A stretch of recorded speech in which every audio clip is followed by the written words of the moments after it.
dualisme. Sebenarnya di antara semua yang paling unik itu manusia, katanya Descartes. Manusia itu punya dua unsur sekaligus. Dia res extensa juga punya, res cogitan juga punya. Manusia itu ada materinya, ada mainnya. Jadi pemikiran sadarnya. Hewan kan juga punya, katanya Descartes enggak. Hewan itu enggak punya kesadaran tentang dirinya. Jadi hewan itu mekanis saja.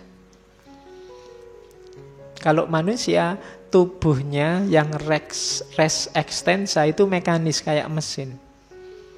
Tapi jiwanya tidak. Mainnya tidak. Ya karena dia rasionalis, pikiran mempengaruhi tubuh. Meskipun nanti tubuh sedikit-sedikit juga tubuh juga sedikit-sedikit mempengaruhi pikiran. Tapi manusia itu kombinasi antara mental dan material. Ini yang disebut dualisme.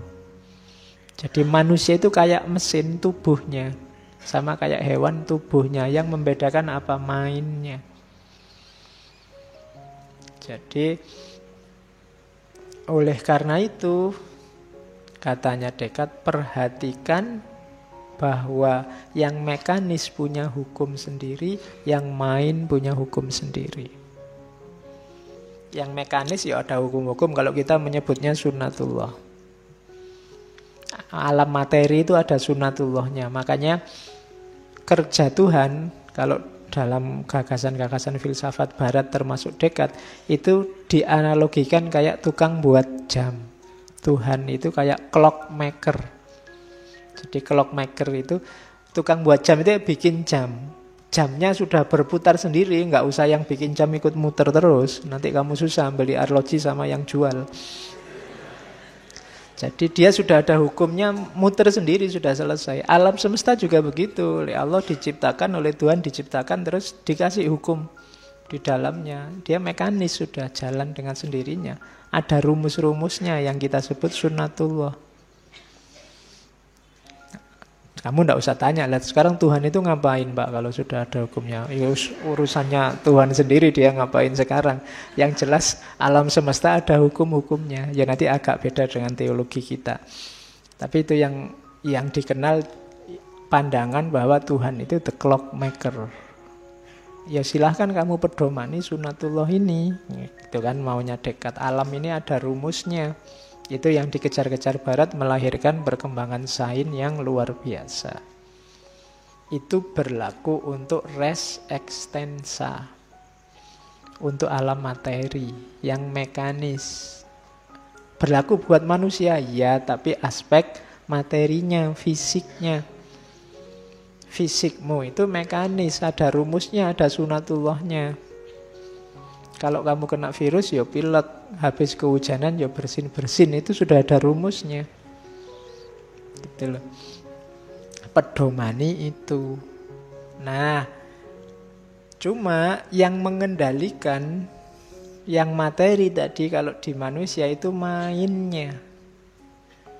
Yang mendorong, menggerakkan, mengatur segalanya itu dimensi jiwanya, akalnya tadi. Karena manusia makhluk dua dimensi. Dia res materi, juga res kognisi. Kuncinya ternyata ada di akalnya. Ini agak beda dengan pandangan-pandangan ketuhanan sebelumnya. Kalau sebelum Descartes, era-era abad tengah, semuanya kan skenarionya Tuhan, yang menggerakkan manusia Tuhan.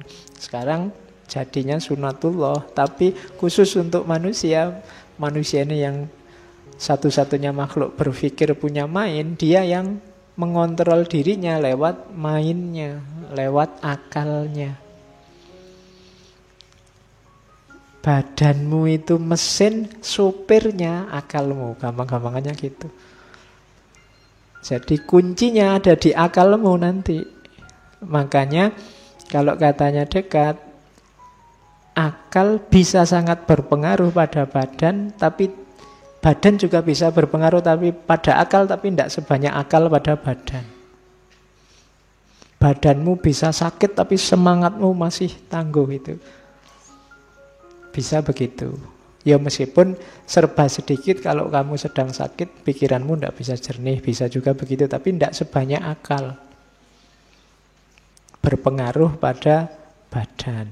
Jadi ini gagasan dualisme Descartes. Oke, ya meskipun itu di beberapa bagian tulisannya Descartes menyebut ada 3 nafsu yang harus ditaklukkan agar bisa menaklukkan, mengontrol badanmu dengan sehat. Yang pertama adalah sangat suka atau disebut cinta. Yang kedua sangat tidak suka, yang disebut benci. Kagum, kagum itu membuat tidak rasional. Caramu nyetir badanmu biasanya terus jadi kacau. Penuh gairah, terlalu semangat, terlalu gembira atau terlalu sedih. Kalau tadi analoginya sopir, jadi engkau adalah sopir bagi tubuhmu. Hati-hati, hindari 6 hal ini biar kamu tidak tabrakan. Jadi biar caramu mengendalikan tubuhmu sehat. Jangan terlalu suka, jangan terlalu benci, jangan terlalu kagum, jangan terlalu semangat, jangan terlalu gembira, jangan terlalu sedih. Kalau ada 6 ini, nyopirmu bisa kacau, bisa nabrak-nabrak kiri kanan. Karena kita dualitas, ada 2 unsur, yo jasmani dan rohani. Ini teorinya kelihatan simpel, tapi jangan salah, di zaman itu ini awal. Nanti lahirnya psikologi-psikologi yang dualistis, bahwa manusia itu jasmani dan rohani. Bahkan pengaruhnya tidak cuma ke dunia psikologi, juga mungkin ke dunia rohani, dunia tasawuf. Itu gagasan ini diadopsi. Kalau dunia tasawuf bahkan jasad itu tidak penting, yang penting mind, yang penting yang rohani. Tapi awalnya dari sini, gagasan dualismenya Descartes. Nah, ini kerjanya otak. Jadi Descartes mengilustrasikan ada hubungan antara kerja fisik dengan kerja akal. Mata menangkap objek. Saya lihat kamu, itu kan menangkap gambarmu. Matanya saja tidak paham apa-apa. Mata itu kayak kamera, kayak HP-mu ini. Kalau sekedar mata, dia kayak HP, cuma merekam gambar. Yang dilakukan mata apa selanjutnya? Mengirim gambar itu ke pusatnya otak. Cuma oleh otak ini nanti ada 2 lapis, ada otak fisik, ada otak non-fisik. Jadi mata melalui saraf itu ngirim sinyal ke otak fisik. Nah, otak fisik ini yang membawa ke, bahasanya otak yang non-fisik. Karena otak dan akal itu kan beda. Kalau mau dibedakan, dari mata dikirim ke otak, dari otak dikirim ke akal. Itu 2 hal yang berbeda. Nah, akal ini yang nanti menginformasikan itu apa, responnya harus bagaimana. Ya kayak kamu lihat, misalnya ada anak cakep lewat itu kan, matamu melihat, ini cuma kayak kamera menangkap gambar gitu aja kan, disampaikan ke otak, terus otak ngasih tahu, loh cepet cakep loh itu, terus kamu sweet. Nah, itu ada prosesnya. Jadi dari mata, jadi tidak ada kok dari mata turun ke hati itu. Mata itu, iya. Kalau otaknya tidak jalan juga, meskipun ada yang cakep-cakep, kamu melongo aja. Jadi otaknya yang ngasih informasi, terus kamu wow atau aduh gitu. Jadi dari mata ke otak ke akal dibalikkan lagi. Cuma problemnya antara otak yang fisik dengan akal yang non fisik itu terus jalurnya gimana? Ini yang sebenarnya tidak terselesaikan sampai hari ini. Iya ya menyelesaikan. Sinyalnya apa? Nah, Terus ada temuan di dunia biologi sama Descartes, oh ya mungkin itu. Namanya pineal gland atau glandula pineal. Tempatnya di tengah-tengah. Yang itu jadi transmitternya antara otak fisik dengan akal non fisik. Cuma ini asumsi saja karena kerja detailnya juga masih susah. Jadi yang punya sinyal mentransmisikan itu yo apa ya kalau HP towernya mungkin itu. Yang dia yang bisa mengirim transmisi dari otak fisik ke akal yang non fisik. Jadi dari situ komunikasi, makanya itu jangan sampai rusak. Kalau sinyal itu rusak, kacau, kamu tidak bisa berpikir, tidak bisa menangkap sinyal-sinyal.